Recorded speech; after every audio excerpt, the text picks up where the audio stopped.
aunque voy a decir alguna cosa que ya ha repetido don Carlos en la homilía, pero voy a tratar de hacerlo lo más rápido posible. Tuve la suerte de que un día, por casualidad, cayese en mis manos un libro publicado en Oviedo en 1999, titulado Cartas en Bélgica, en el que figura como autor Carlos Capellán Montoto. Don Carlos para la mayoría de ustedes y Carlitos para la gente del pueblo donde nació y donde se le sigue queriendo. Comencé a leerlo con la curiosidad de saber lo que me iba a encontrar en su lectura y enseguida me di cuenta que eran hojas llenas de humanidad y de cariño. Sé ahora, tras leerlo, que don Carlos, siendo muy joven, entró en el seminario el 1 de octubre del 52, cogido casi de la mano de una persona para él muy querida, José Antonio Vivar, con el que compartió casi todo lo que dos hombres y dos amigos pueden compartir.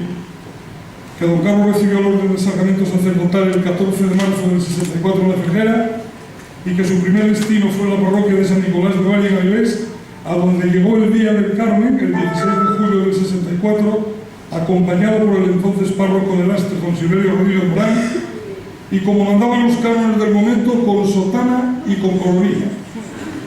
Que aprovechando las innovaciones aprobadas en el Concilio Vaticano II en diciembre del 65, colgó la sotana y estrenó el clérimo, el famoso y conocido cuello cura, dando un paseo para lucirlo a lo largo de la ría de Avilés en compañía del que entonces era párroco de su parroquia, don Ángel Ralda, y un compañero coadjutor como él, don Francisco Márquez López.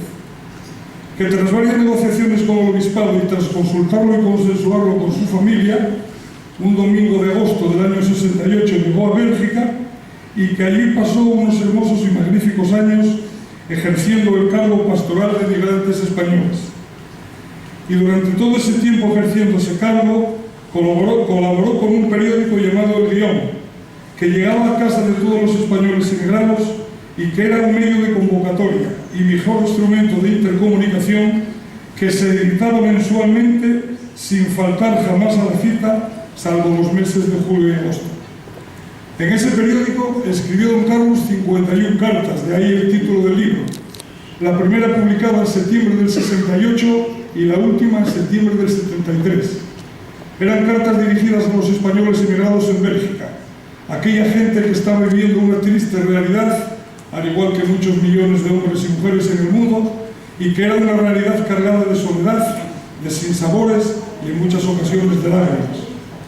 Eran cartas animando a seguir con fuerza adelante cuando alguien, por ejemplo, recibía la noticia desde España de la pérdida de un ser querido. Eran cartas comprendiendo a quienes en ocasiones se sentían culpables de haber cometido errores grandes de los que se vislumbraba una difícil solución. Eran cartas invitando sencillamente a ser mejores personas y a tener presente a la Virgen María y en muchas ocasiones recordarla bajo la vocación de nuestra santina, la Virgen de Covadonga. Y eran cartas también recordando, ya lo dijo él en la homilía, en este caso a don Mariano, uno de sus maestros en primaria, que dejó en él una profunda huella de rectitud, aprecio y respeto. De él recuerda que era un gran amante del romancero castellano tan abundante y tan rico en sabiduría. Recuerda don Carlos en su libro que había dos refranes que a don Mariano le decían mucho por la gran verdad que encerraban en sus palabras y que con frecuencia solía repetírselos a sus alumnos. Dime con quién andas y te diré quién eres. Y también, quien a buen árbol se arrima, buena sombra de cobija. También me llamó la atención la carta publicada en enero de 1970 que comienza con un ¿quién es ese niño? Y me llamó la atención porque así comienza el villancico que nuestro coro entona para el cántico de la paz en tiempo de Navidad. Y eso es precisamente a lo que se refiere nuestro protagonista, para evocar los muchos y agradables recuerdos de su infancia durante la época de la Navidad.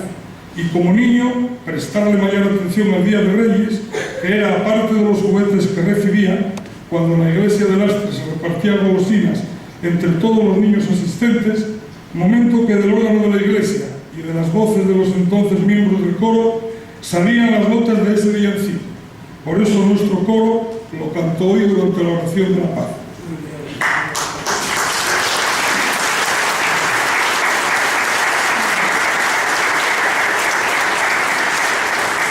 Podría seguir cortando anécdotas y conclusiones que saqué de la lectura, pero no sería más que abundar sobre lo que ya he dicho. Aunque si algo me quedó claro, es que don Carlos Capellán Montoto es un buen cura y una buena persona, que derrochó cariño entre la gente con la que convivió en diferentes etapas de su vida, y porque sé y conozco el cariño y el respeto que sus familiares, sus amigos y sus feligreses sienten por él. Volvió a España, a la diócesis de Oviedo, para encargarse en el arciprestado de Villaviciosa de la parroquia de San Juan de Manda. Era el 1 de septiembre de 1976, pronto se cumplirán 38 años, con lo que a partir de esa fecha ni puedo ni debo continuar, porque sin duda ustedes, sus feligreses, y en muchos casos sus amigos, seguro que saben de él mucho más que yo. Felices bodas de oro, don Carlos.